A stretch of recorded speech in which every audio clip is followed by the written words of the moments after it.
比如2017年有一个下性别的学生考调中基大学的时阵，有提出诊断证明，要求学校就要互伊住伫咧查甫宿舍。不过学校却甲伊安排伫查甫宿舍，甚至还有2位老师甲伊踢笑骗相，就被法院判这2位老师就要赔偿。监察院今仔日召开记者会，认为教育部要要求学校性平会重新启动调查，也要推动多元性别友善的宿舍。一个原底生理性别男性、认同女性的下性别学生，2017年经过台北荣总诊断，开始荷尔蒙治疗。7月份伊入学长庚大学，摕诊断证明想要住伫女性宿舍，不过校方也是安排伊住伫男性宿舍，而且处理过程佫受到2个老师的言语伤害。所以他都要晚上偷偷摸摸，快到凌晨他才赶回去他住的地方，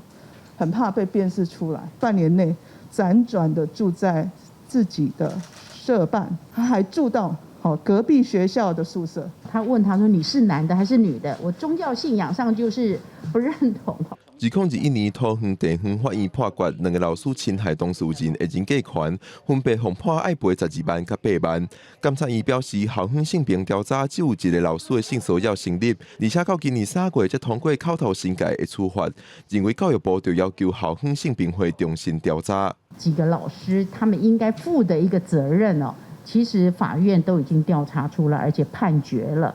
这已经有新事证，所以我建议学校应该重启调查。同时应该要还给这个学生的一个就学权，他到现在还休学状态。监察院表示，教育部伫2018年到2019年，要委托学者进行下性别宿舍的研究，完成到达2年外，教育部煞无具体推动作为。到达有99%的大专医校宿舍，拢是2元性别区分的空间，要求教育部落实推动多元性别宿舍。教育部方面伫记者接触进前，并无提出回应。